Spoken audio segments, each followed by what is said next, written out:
Когда тебе цена посчитать потери, суммы нули погибают на сцене.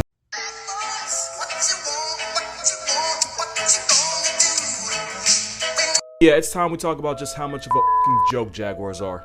First of all, jaguars will regularly clap caiman by going into the water and dragging them out by their teeth like a disobedient child. And that's because jaguars do something that no other big cat does. Because while lions, tigers, and leopards put their prey out of their misery by biting the neck, jaguars apparently watch endgame and go directly for the head, which happens to be the caiman's weak point. And since this walking vice grip has the strongest bite of any cat, that means it puts the caiman in a coffin by biting through its skull and piercing its walnut-sized brain. After the jaguar cancels his life subscription, he'll then manhandle the caiman out of the water. Just for the record, caiman can grow to weigh hundreds of pounds. It's like deadlifting a washing machine, but only using your teeth. Think about it like this. Leopards are strong enough to lift and carry their victims into the trees where they can eat them without having to pay taxes to lions or hyenas. Jaguars are literally everything leopards are on steroids, and the good kind too. The kind that helps you win Tour de France 7 times. So yeah, jaguars will bully the crocodile's little brother. They can also weigh over 200 pounds, run at 50 miles per hour, and they look like this underwater. Since there's no immigration control for a homicidal Garfield on PEDs, sometimes they end up wandering into the US. Because they can climb, building a wall ain't bout to do shit. Jaguars are a cheat code that God forgot to patch.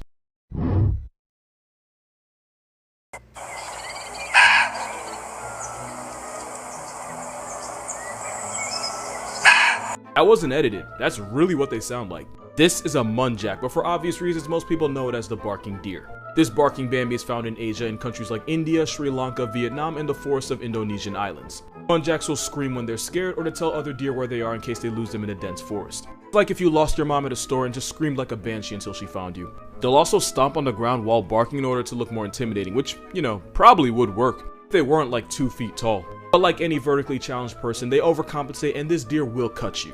Muntjacs have fangs sharp enough to shank anybody who underestimates just what a deer with short person complex can do. They've even been known to run fades with dogs and send them to the vet. Also, like surprisingly most deer, the muntjac isn't a herbivore. They'll eat grasses, herbs, and berries, but they'll also hunt and eat small animals and bird eggs. Also, fun fact, actually really, I don't know how this is possible fact, muntjac has less chromosomes than a fruit fly, with males having 7 and females having only 6. Friendly reminder, we have 46. So, we have a 2-foot-tall vampire of a deer that barks like Clifford, has less chromosomes than a fly, and the same attitude as any girl under 5 feet. This is nature's drunk text.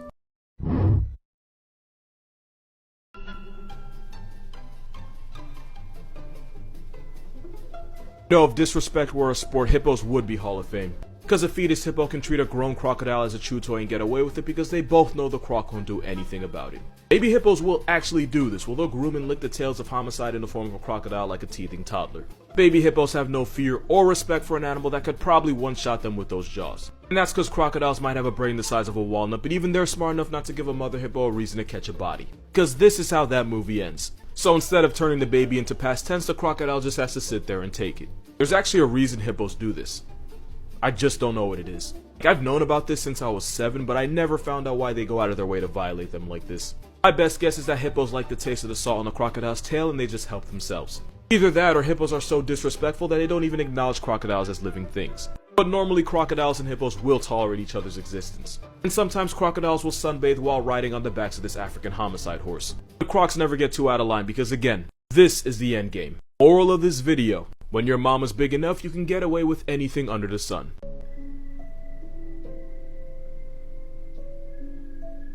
I'm gonna hold you, that does look bad, but don't worry, it's worse than you think. Now I could be wrong, I might be wrong, but if I had to guess, that is some type of eel, especially a snaggletooth snake eel. You can find this demonic fire hose in the Pacific Ocean. Apparently the biggest ones can grow to 3.5 feet.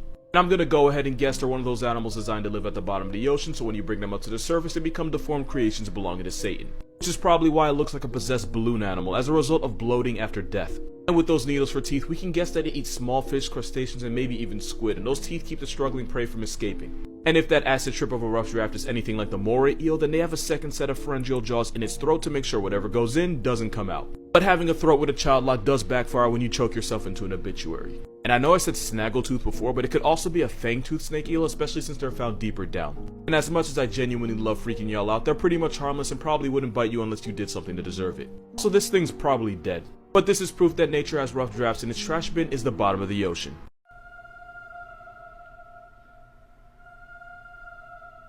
You see these bones? You want to know what made these bones? You don't want to know what made these bones. Because this graveyard was found in the nest of one of the most homicidal things in the Amazon. Harpy eagle is a paralysis demon with wings. Not only are they one of the largest murder tweeties in the world, they have talons that are as big as the claws of a grizzly bear. Harpies use those vice grips to crush the bones of their prey on the way back to the nest. But there's one important thing about them that makes them a special type of menace. The worst thing about this eagle are those wings. Nature gave harpy eagles short wings, meaning not only can they fly through the jungle to catch prey, it means no name on the census is safe. Which is why this steroid hell pigeon has one of the most disrespectful KDs out there. Just in this picture you can see monkeys, sloths, armadillos, and lizards that never made it home because this Air Bundy caught him slipping. That is literally how they hunt. They'll sit in a tree for hours just waiting for a chance to activate someone's life insurance. Yeah, buckbeak don't be playing. Let me tell you why this bird is the biggest menace to society you've never heard of. This is a southern giant petrel. Its nickname is a stinker because they have the same diet as vultures with none of the redeeming qualities. This dumpster tweety takes all kinds of meat, rotting, decaying, disease, it don't matter, they don't discriminate. And just like vultures, when this overgrown corpse pigeon finds a carcass, it starts eating it ass first. They also delete and eat penguin chicks, and they've even been known to drown gannet chicks by holding them underwater until their soul gets evicted. Basically performing a baptism and an abortion for the price of one. Also, the giant in her name is because the biggest ones can have a wingspan of nearly 7 feet, meaning you're probably shorter than the length of its wings. It's not even the worst thing about them. If the petrel thinks you're too close, it'll projectile vomit the contents of whatever disrespect was marinating in its garbage disposal of a stomach. As if getting sprayed with half-eaten seal wasn't enough, it's actually so acidic that it can eat at the waterproof coating of seabirds' feathers. Meaning some of the seabirds that get hit can't swim. Since they have sea literally in their name, that's a dick move. Also, the red face is because they spend so much time violating the corpses of other animals. They're basically seagulls on crack. Those are the eyes of a bird that will never see heaven. There used to be a nearly 20-foot bulletproof serial killer whose victims included humans and hippos. Gustave was a Nile crocodile from Burundi, and scientists estimated that he was over 18 feet long and weighed well over 2,000 pounds. And with a bite force of 3,700 pounds, getting attacked by him was like getting assaulted by a sledgehammer with teeth. Because Gustave was too big to hunt the usual victims like zebra and antelope, he instead put wildebeest and yes, even hippos on t-shirts. He also likely resorted to cannibalism if he was ever low on groceries. And he didn't stop there, because this overgrown Bundy gecko allegedly had a body count of about 300 people. And apparently Gustave would tear his victim to pieces and not even eat the mutilated corpse. Bro was real life stat padding. And wouldn't you know, the bastard was bulletproof, since one of Gustave's defining traits was that he had 3 bullet scars on his body. But the scariest thing about him is how he would have gone about taking your life. Like all crocodiles and alligators, Gustave would have slowly creeped on you in the water with only his eyes visible. The rest of his body would be hidden in the murky water. Then he would have slammed his jaws on you with the force of a car, strong enough to tear muscle and break bone, and at this point you'd be 50 shades of With about 60 teeth buried into your flesh, 2,000-pound Gustave would have dragged you underwater and death rolled you, and how long you lived would depend on where he got you. If he managed to get a hold of your arm, he would have effectively ripped it right out of the socket. If he got your midsection, he would have disemboweled you, meaning if you didn't straight up drown, you would have bled out. And if you messed around and let him grab your neck, he would have barrel rolled your head off. Remember how I said he turned 300 people into hashtags? Considering how violently crocodiles kill their prey, it could be more, we just haven't found the bodies yet. Scientist Patrice Fay spent months trying to capture him, but somehow a nearly 20-foot assault weapon managed to avoid them every time. Gustave allegedly died in 2019, but we don't know how, why, or who did it, and we don't know how many lives he took with him.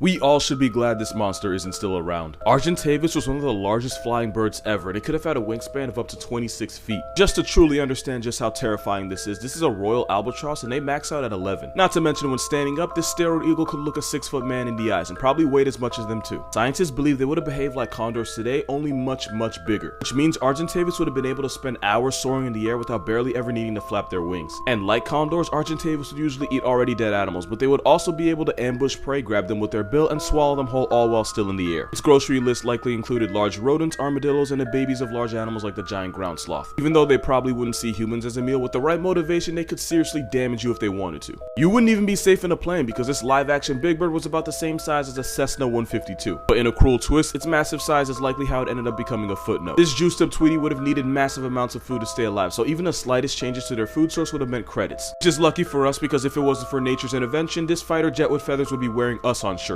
Instead, we get to wear dinosaurs instead of the other way around, and you can cop this shirt on the MeUndies website. I'ma say it again, for deals killer like Bundy, go shop at MeUndies.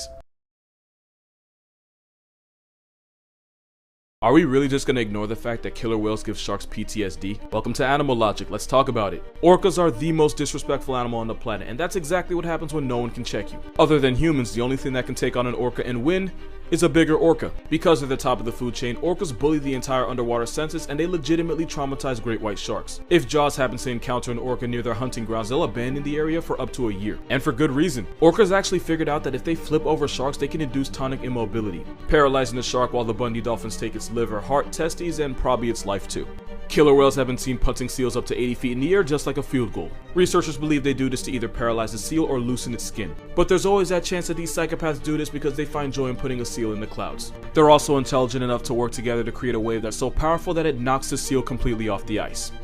And just when he thinks he's safe on the beach, Steroid Flipper reminds him it's an orca's world and he just lives in it. And even though they're built like an 8 to 12,000 pound equality symbol, they can launch themselves up to 15 feet in the air. Really bad news if you're a bottlenose in the wrong place. And they slap stingrays. Just cause they can. This swimming sociopath is the most oppressive force in the entire ocean, and even though a wild orca has never caused a human obituary, some have started ramming into sailing boats off the coast of Spain and Portugal, damaging the boats and injuring the crew. Considering orcas are one of the most intelligent creatures on the planet, there was 100% malicious intent. And because this ocean Oreo has a range of almost everywhere, a grocery list of almost everything, and their weaknesses only exist in fiction, the homicidal sea panda is truly a cheat code. I have officially You know, that actually reminded me of a really messed up fact. You know the leopard seal, right? The op of happy feet? The biggest threat to a penguin's way of life. Ask them where they want to eat, they'll say Popeyes. Yes, they eat penguins, but we already knew that. But you want to know what else they eat? You'll never guess it. Seriously, I'll give you time to comment, but you won't get it. Apparently, leopard seals have been known to hunt and eat platypus. Yeah, the ones in Australia have been recorded catching and murking live-action Perrys. That is a crossover I am just not ready to deal with right now. Honestly, it's bad enough that this is probably the first time a lot of people are hearing that this thing's found in Australia. Some of these steroid seals end up wandering all the way up to Tasmania and Heron Island, which is an island in the southern part of the Great Barrier Reef. Which is how the leopard seal can end up in the same area code as this duck rabbit. Also, they can grow to 12 feet long, weigh 1,300 pounds, and one ended a person's life after mauling her and dragging her underwater. Leopard seals are a menace that nobody has the balls to really acknowledge. For being completely honest here, the sloth has almost nothing going for it. Because they insisted on eating nothing but leaves, their diet makes them one of the slowest animals on the planet. Because they physically can't afford to spend energy they don't have, because going into debt would mean death. It's to the point where baby sloths have to quite literally hold on for dear life, because if it falls to the jungle floor, the mother likely won't waste the energy trying to get it back. And that's because if you're a sloth, leaving this tree is the most dangerous thing you'll ever do. Sloths only poop about once a week, and when they do, they'll climb out of the tree and get on the ground to do it. Why they don't just drop a deuce from the trees, I couldn't tell you. Nobody knows what goes on in their heads. But this means about half of all sloth deaths involve getting clapped on the toilet like Elvis. One thing sloths have going for them is that they're so mind-numbingly slow that algae actually grows on them, giving them free camouflage. But there's a catch. There is always a catch. When one of your biggest ops is an eagle with quite literally some of the best eyes in the world, wearing a moss blanket isn't going to amount to too much. And you know evolution was actively f***ing with them because sloths are actually really good swimmers and can hold their breath for 40 minutes, longer than dolphins and seals. But it means almost nothing when most of the time they go swimming is by accident when they fall out of a tree. And that weak-ass doggy paddle might save them from drowning, but it won't save them from getting murked by an anaconda or a black caiman. But the really sad part is, sloths could actually be way better than this. Its close relatives, the armadillo and anteater, are able to put the same claws that it has to good use, and anteaters have even been known to swing on jaguars. You have a homicidal vacuum cleaner that has put jaguars and people in coffins, and then you have a moss blanket with a face.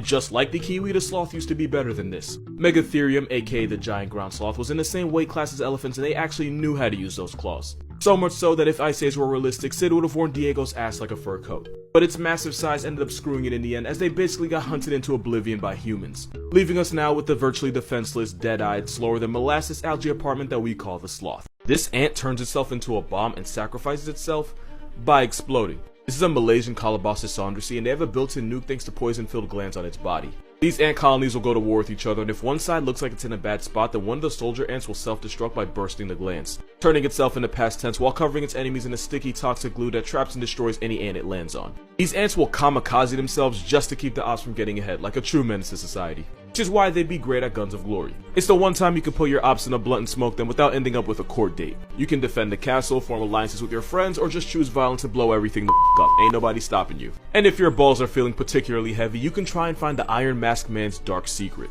I've been up till 4 AM playing this game. I'm not exactly proud of it, but I'm not gonna stop, so I'm gonna bring as many of you down with me as I can. Gonna be that link right there. I swear I was gonna end the video, but like, you think anybody tells the ants that they're basically signing their own death certificate, or is it like a surprise to them? What if an ant only signed up so he could get college paid for and ended up with his guts looking like a jigsaw puzzle? That's tough. If you ever see an elephant with this on its face, you're probably going to die. That's because this elephant is in must. Must is the time in a male elephant's life where his hormones go through the roof, causing a bull that is incredibly aggressive, extremely irritable, and horrendously horny. Basically, it turns them into 13,000-pound teenagers. And must causes testosterone levels to shoot up 60 times higher than normal. It also causes them to smell like 1,000 goats in one room. Right now, scientists don't know what exactly causes must, but that's only because when they're in it, the elephants are too violent and too unpredictable for scientists to study them without the risk of being put in a history book. That stuff running down their face isn't sweat, it's a tar-like thing called taporin which leaks from glands. Which is why an elephant that looks like this is one of the most homicidal things God allows to live. The reason is because female elephants are only in the mood once about every 5 years. Whenever there's a chance to get laid, all the male elephants in the area will start running fades with each other, sometimes to death. For about 2 weeks, they'll actively try to put each other out of commission just to have a shot. The bull elephants that lose and don't get a chance to mate will sometimes take out their anger by bullying baby elephants just to get their mother's attention. And in some parks with not enough females, bull elephants will go out of their way to CSI rhinos for no reason at all. Yeah, this actually happens. Elephants usually stay in must for about 2 to 3 months, which means for 2 to 3 months they are the most dangerous and disrespectful living thing on the planet. There's being down bad, and there's death stroking a rhino that just wanted directions to the watering hole. This is a picture of an alligator riding on top of a manatee in Florida. I've already explained how gators aren't really a threat to full-grown manatees, and oftentimes the same reptile that would tear your arm completely off gives manatees the right of way in the water. But apparently these two hang out as friends. Kind of. There's a couple reasons why this might be happening. Alligators are cold-blooded, so they love chilling in sunny spots. I guess it figured an aquatic breathing beanbag chair was as good as any rock or log, since manatees are basically the capybara of the water. Oh seriously, different animal but same vibes. Either the manatee doesn't mind or he's simply too unbothered to care. To somehow make it even more wholesome, alligators and crocodiles often give each other piggyback rides. Don't really know why exactly they do this, but since it doesn't do anything for them in terms of survival, you can assume they do it just cause it's fun. Probably a stretch, but there's a small chance that this is an alligator's way of playing with the manatee, and the manatee's just too unproblematic to stop him. Probably the first thing, but for the sake of my mental health, I'm gonna go with the playing thing. That's not a normal deer, it's actually a zombie. This deer has chronic wasting disease. It's caused by a malfunction of proteins called prions, which can lead to lesions all over the brain, causing the deer to deteriorate physically and mentally. Infected deer will completely lose their sense of awareness, walking around in circles and repeatedly falling down. It also makes them lose their sense of fear, meaning they won't react to hunters, predators, or even a car on the freeway. Since it can also affect elk and moose, it's a bad look for everyone. There's more symptoms like losing weight and excessive salivation, but since this disease literally destroys them from the inside, the last symptom's always death. Right now, it's strongly believed that we can't catch wasting disease, but we just found out that some primates can. And since some people accidentally eat infected deer and elk meat, this zombie deer disease might just come for us eventually, and if that happens, we might have to deal with a whole zombie apocalypse. And you'll be ready, because State or Survival lets you see how long you'd last in The Walking Dead without becoming one of them. You can team up with friends, defend clans, or just send zombie bastards back to hell with the weapon of your choice. It's gonna be that link right there. If we can get put on pause by a bat, we can get I Am Legend by a... You're looking at the unluckiest animal in the world. There is nothing else I can call you when you get friendly fired by your own dental, and it's proof that nature really does have favorites. This poor animal is a babirusa. It's a wild pig found on Indonesian islands like Sulawesi. Males use those tusks to fight and flex for female validation. Now, it's already bad enough that these teeth grow through the roof of its mouth out of its snout. But where nature screwed this Jurassic porky is if the male babirusa can't wear down those tusks or he doesn't lose them in a fade, then those teeth will do a U-turn and start growing right into his head. Eventually, this jungle pig becomes a pack as his own teeth penetrate his skull and even pierce his brain. Pretty much, the babirusa gets an ingrown tooth that claps him right in the head. The worst part is by the time he gets hashtagged by his own teeth, he's probably already made it and then passed on his bullshit to his kids. To add insult to life-canceling injury, the bigger the tusk, the more attractive he is to the she-pigs of the jungle. It's kinda like if women were turned on by having a terminal disease. And by being attracted to a trait that literally gets the pig put on the shirt, the female babirusa ends up selling the next generation as they inherit the same teeth with the same problem. The babirusa is endangered with only less than 10,000 of them left, but when one of your biggest ops are the teeth in your head, it's not hard to see why. God might have favorites, but this deformed bush bacon ain't one of them.